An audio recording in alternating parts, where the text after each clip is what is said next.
ఈరోజు ప్రతి ఒక్కరు కూడా యాక్సిడెంట్లు తగ్గి సంతోషంగా ఉన్నటువంటి పరిస్థితి.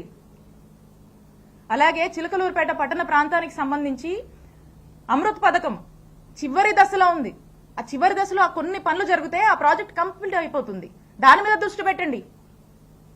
లేదు, మీ దృష్టి దీని మీద లేదు. మీ ప్రభుత్వం పుణ్యమా అని ఈరోజు చూస్తున్నారా నియోజకవర్గంలో వ్యవసాయం చేసుకునేటువంటి రైతులు పత్తి మిర్చికి సరైన గిట్టుబాటు ధర లేదని చెప్పి ఏడుస్తున్నారు. మీ ప్రభుత్వం పుణ్యమా అని నిత్యావసరాల ధరలు, ఆ వస్తువుల ధరలు పెరిగి సామాన్యుడు కొనుక్కోలేక ఎన్ని ఇబ్బందులు పడుతున్నారో ఒకసారి తెలుసుకోండి. మీ ప్రభుత్వ పుణ్యమా అని వ్యాపారస్తులు వ్యాపారాలు సరిగా సాగక ఆ వ్యాపారం సాగించాలన్నా మీరు పెట్టే ట్యాక్సులు, మీరు అడుగుతున్నటువంటి మెంబర్షిప్లు కట్టలేక ఎన్ని ఇబ్బందులు పడుతూ తలబాదుకుంటున్నారో తెలుసుకోండి. ఇవేవి మీకు పట్టవు. పూర్తిగా మీ ఫోకస్ రెండు అంశాల మీదే. ఆ రెండు అంశాలు ఏంటంటే ఒకటి, విడుదల రజనీ మీద కేసు పెట్టాలి, విడుదల రజనీ కుటుంబ సభ్యుల మీద పెట్టాలి, వైఎస్ఆర్ కాంగ్రెస్ పార్టీ కుటుంబ సభ్యులందరి మీద కూడా పెట్టాలి. ఎవ్వరూ కదలాడకూడదు, హింసించాలి, జైళ్ల దాకా తీసుకువెళ్ళాలి, అక్రమ కేసులు, అక్రమ అరెస్టులు చేయాలి.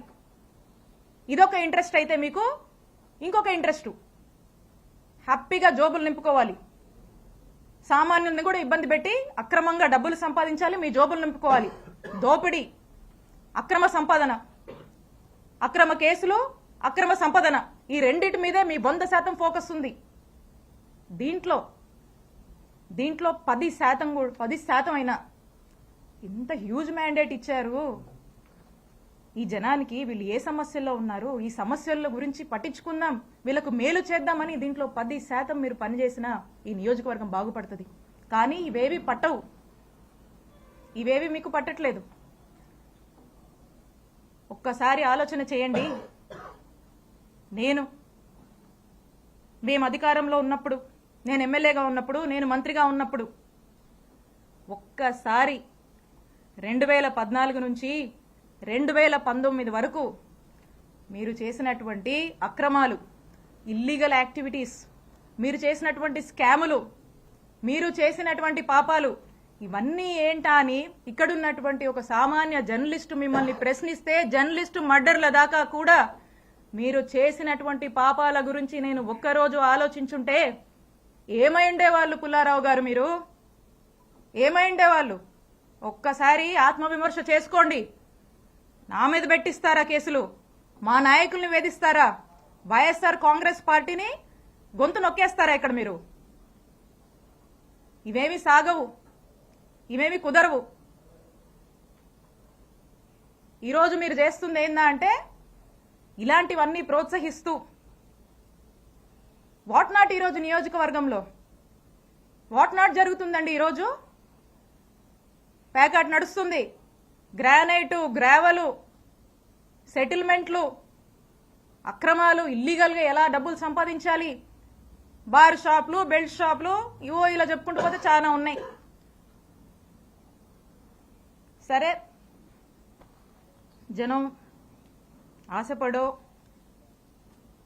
సూపర్ 6, సూపర్ 7 అని చెప్పారు, మాయమాటలు చెప్పారు. సరే చూద్దాంలే అనుకున్నారు. ఇంత పెద్ద మ్యాండేట్ మీకు ఇచ్చారు ఈ రాష్ట్రంలో. మేము కూడా అనుకున్నాం, ఓకే మేము మంచి చేసి ఓడిపోయాం,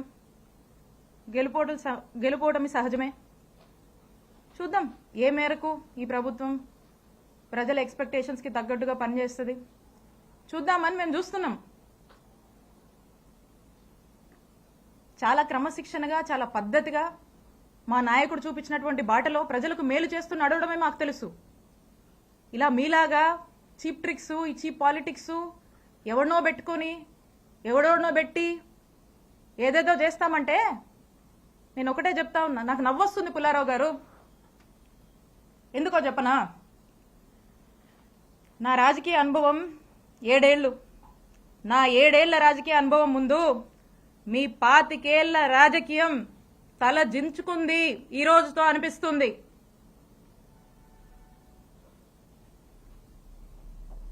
అక్రమ కేసులు కడతారా? అక్రమ కేసులు పెడతారా? భయపెట్టాలని చూస్తారా? మీరు నన్ను గాని మా కుటుంబ సభ్యుల్ని గాని మా నియోజకవర్గ ప్రజల్ని గాని అండ్ ఎస్పెషలీ మా వైఎస్ఆర్ కాంగ్రెస్ పార్టీ నాయకుల్ని కార్యకర్తల్ని వైఎస్ఆర్ కాంగ్రెస్ పార్టీ కుటుంబ సభ్యులు ఇక్కడ ఉన్న వాళ్ళందరినీ కూడా కుటుంబ సభ్యులందరినీ కూడా బెదిరించి భయపడి అక్రమ కేసులు పెట్టి అక్రమ అరెస్టులు చేస్తే ఎవ్వరం భయపడం మీరు పెట్టిన ప్రతిసారి ఇంకా బలంగా ఎదుర్కొంటాం ఇంకా బలంగా నిలబడతాం ముందుకు వెళ్తాం